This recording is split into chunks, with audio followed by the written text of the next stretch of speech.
Right, so hello and welcome back to Books and Things, and today I thought I would talk about my favourite rereads of 2017.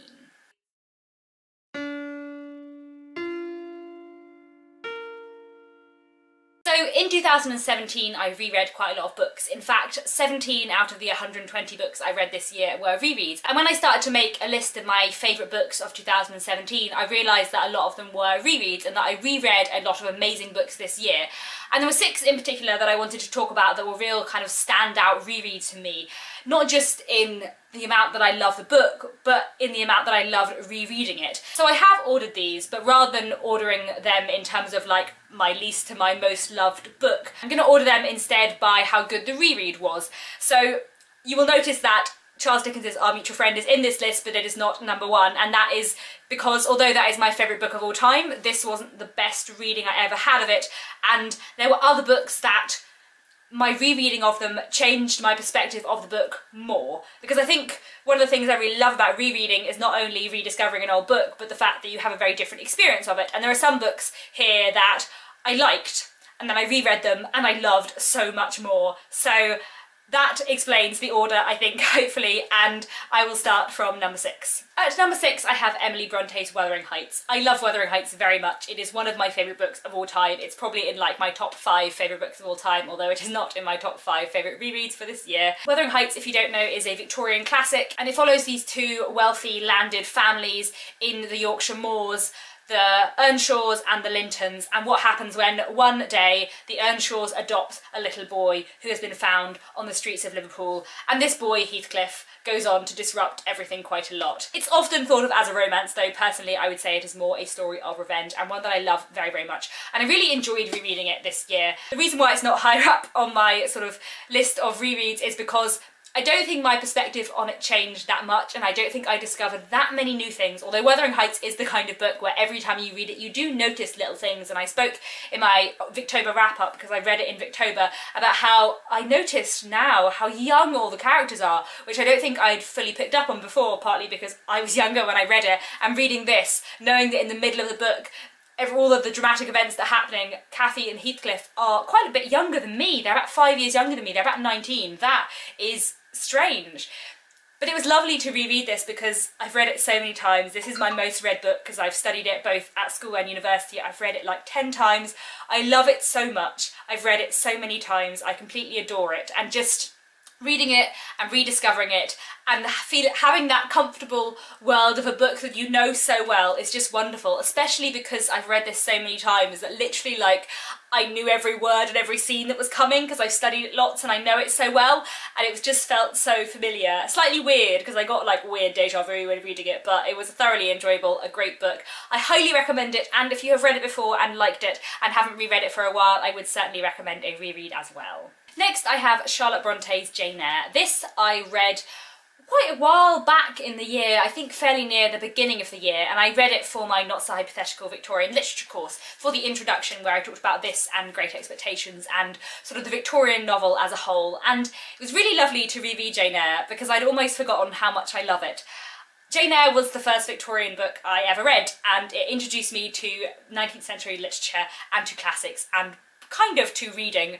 Although I had read before that, it was the first book that I think made me stop skim reading and also made me really, really love reading in a way I hadn't really before. It follows a character called Jane Eyre who is an orphan. She's brought up by her aunt, but her aunt doesn't really love her. She goes to boarding school and ends up becoming a governess to a man called Mr. Rochester at a place called Thornfield Hall, where things aren't quite as they seem. It is gothic, it is brilliant, it is incredible, and my favourite Charlotte Bronte novel is Villette, and I find Villette more satisfying than Jane Eyre, and I love it more than Jane Eyre. But the first time I read Villette and fell in love with it, I think it kind of lowered my estimation of Jane Eyre by comparison. But actually Jane Eyre is a really, really, really brilliant book too, and sometimes thinking about how good Villette is, I forget how amazing Jane Eyre is. So it was really, really nice to reread it this year, especially because it must have been a year and a half ago, I saw a stage adaptation of Jane Eyre at the National Theatre, which was amazing, and that really put me in the mood for Jane Eyre, and I've been meaning to reread it for so long. I love it so much. It's so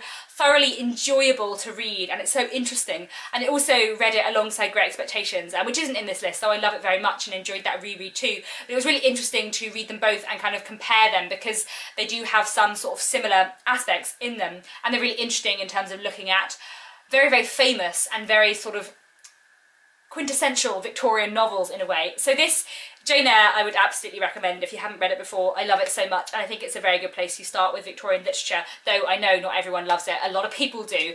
And also, if it's one you haven't read for a while, I would recommend rereading it. I think this was my third or fourth reading, but I hadn't read it for 3 or 4 years, and I hadn't read it since I'd read Villette, so it was really, really lovely to read it and rediscover it, and yeah, what a book. At number 4, I have Harry Potter. So I think the books I read in 2017 were the last two, so The Half-Blood Prince and The Deathly Hallows, but over the sort of year preceding that I had reread the whole of the Harry Potter series. But although there are books I've reread this year that I love more, and although I love Jane Eyre and Wuthering Heights and Great Expectations and a lot of books much more than Harry Potter, the amount Harry Potter went up in my estimation on this reread was incredible, because I liked Harry Potter as a child, I did. But then I discovered Dickens and I wasn't very fussed anymore, and everyone, or a lot of people in my generation, adore Harry Potter, and it meant the world to them, and it didn't mean that much to me. I thought it was fun, I had enjoyed the books, but to be honest, until I started rereading them, I remember the films much better than the books. I didn't remember the books very well, and I wasn't that fussed. And then I listened to all of them on audiobook, the Stephen Fry audiobooks, and I fell in love with them in a way that I hadn't before, ever. And also I realised how similar J.K. Rowling is to Charles Dickens in so many ways, which made me very happy. I did make a video on that called J.K. Rowling versus Charles Dickens, so I'll link that down below because that's probably one of the videos I've enjoyed making the most. And it was lovely to reread Harry Potter and to actually get it, I suppose. And also because they're so funny, and I think I'd forgotten just how funny they are and how enjoyable and lovely. And there is that kind of weird nostalgia you get when you reread something that you haven't read for a very long time and that I remembered enjoying as a child, I'd just forgotten. And so that was really, really lovely and really enjoyable, and Stephen Fry does the audiobook so well, so that would have to be on my top rereads of 2017, although I partly reread the series in 2016 as well. And then in third place we have Our Mutual Friend by Charles Dickens. It makes me kind of sad to call Our Mutual Friend third place of anything because I love it so much, but although it is my favourite book of all time, this wasn't my favourite rereading. Our Mutual Friend is Charles Dickens' last finished book. It is a book about a fortune that has been made in rubbish, in dust, and what happens when the young man who is supposed to receive this fortune is found drowned, and everyone who this kind of fortune affects. It is a brilliant, brilliant book, and I absolutely love it. Over the last year and a half, over the last 18 months, I have been hosting a serialised Victorian-style read-along of this, where we read it in the original published parts, as it was originally published. And I kind of loved that and kind of didn't love that. I made a whole video called Thoughts on Serialised Reading, which I'll link down below, about my feelings on rereading this and the weird way this reread worked, it being serialised. And on the one hand, I got so much out of it. I noticed so many small things I'd never noticed before, so many minor characters who I hadn't really thought enough about before, so many turns of phrases or clever things in the language that I hadn't picked up on before. And I loved that, and I loved making the videos, and it's been lovely to pick it apart and to have lots of discussions with people and to know that people have been enjoying it. But also there are some things about it that I didn't like. I didn't always feel compelled to pick the book up every month, and I didn't have the same kind of motivation or drive as I would normally have reading a book like this that I love so much. And also, I probably noticed the problematic things about it more than I usually do because I was reading it slower, which is fine because it's also good to be aware of those things, but I do think that also slightly affected my reading of it. It's still my favourite book, I still love it very much. Next time I reread it in a couple of years, I'll read it in like 2 weeks and I'll probably enjoy that more. So my third favourite reread of the year, but still my favourite book of all time. And at number 2 we have my second favourite book of all time, though my second favourite reread of the year, and that is North and South by Elizabeth Gaskell. I reread this in the spring, maybe? I really can't remember. Also for a not so hypothetical Victorian literature course video, like Jane Eyre.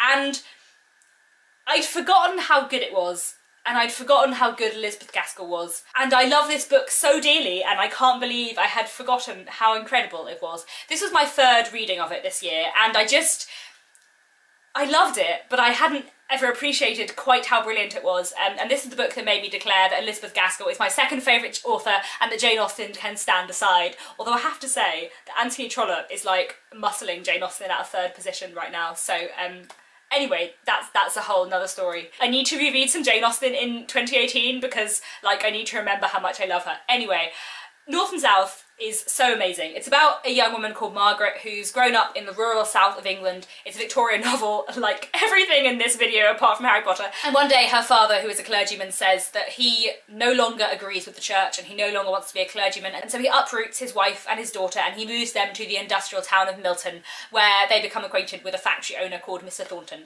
Not only is it an incredibly beautifully written book and my favourite literary love story, it is also an incredibly fascinating and in-depth social critique and social examination of factories and industrialisation and rapid social change in the Victorian period. It is thought-provoking and wonderful, and I loved rereading it this time, partly because it had been a few years since I read it and I'd forgotten how much I loved it, partly because I was reading it purposefully for a video and so I was looking out for its commentary on industrialisation, and partly I think just to do with sort of changes and things that resonated with me personally, which didn't always. There's so much about this book that I adore, and rereading it I'd forgotten how incredible it was. I had a tough time putting this or the other book at my top reread, but I think because I knew I loved this, just didn't know I loved it quite as much, that's why this comes in at number 2. But it is an incredibly beautiful, incredible, amazing book. If you haven't read it, you must.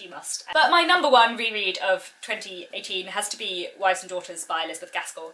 In many ways this has been a year of Elizabeth Gaskell. I did my 2 weeks of Elizabeth Gaskell back in October, which I really enjoyed doing, and I've read a lot of Elizabeth Gaskell this year and I promoted her to my second favourite author, shall we say. In 2017 I read a lot of Elizabeth Gaskell. I finished off reading her novels and I read a lot of her shorter works, and I also reread a few things, including Wives and Daughters. With North and South it was my 3rd reading and I'd read it once since I first read it as a teenager, but Wives and Daughters, reading it this year, I had not read it since I was 14, and I knew I liked it, but I hadn't appreciated how amazing it was. For Victober, I made a video of my top 100 Victorian novels, and planning this video before I had reread Wives and Daughters was at number like 25, 26.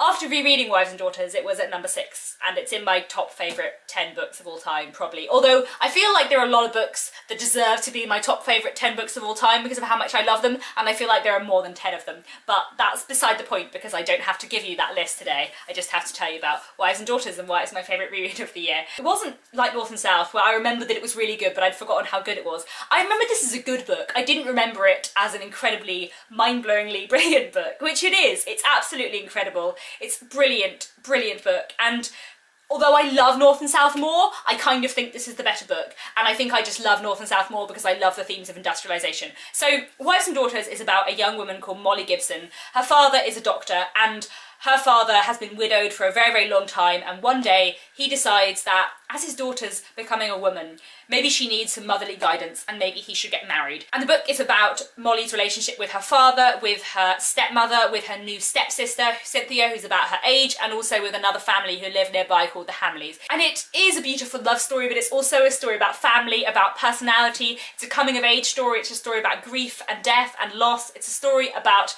familial relationships and about how people can be dislikable but also mean well. It's a story about the complexities of personality, and Gaskell has such wonderfully complex portrayals of characters, and it's absolutely beautifully written. I love so many of Gaskell's books, and I love Gaskell so much, and I think she is such an incredibly talented author. And Wives and Daughters, I'd forgotten how good it was, but also I had a brilliant reading experience of it because I listened to it on audiobook, and I'd never listened to any Gaskell on audiobook before, and it made me appreciate her language so much more. I will link down below the Audible edition of the audiobook I listened to because I can't remember the narrator's name off the top of my head, but it was a very well done audiobook, and it was lovely to listen to. I'd half forgotten quite a lot of the events in it because it had been about 10 years since I read it, so it was just absolutely wonderful to reread. And there is something to be said, I think, for loving a book, leaving it 10 years and then rediscovering it, because it's just great. And I love this very much. So although there are a couple of books on this list that I probably objectively love more than this was my favourite rereading experience of the year, and a book I would absolutely recommend. It is definitely an incredible one, and Elizabeth Gaskell is a real joy and a real wonder, and it's been an absolute pleasure to read lots and lots of stuff by her this year. So that's it. Those are my 6 favourite rereads of 2017. Let me know if you did any rereading in 2017 and what your favourite rereads of the year were if you did, or if not, Let me know if there are any books that you are planning on rereading in 2018. Thank you very much for watching, and I'll be back very soon with another bookish video, probably my top favourite new reads of the year.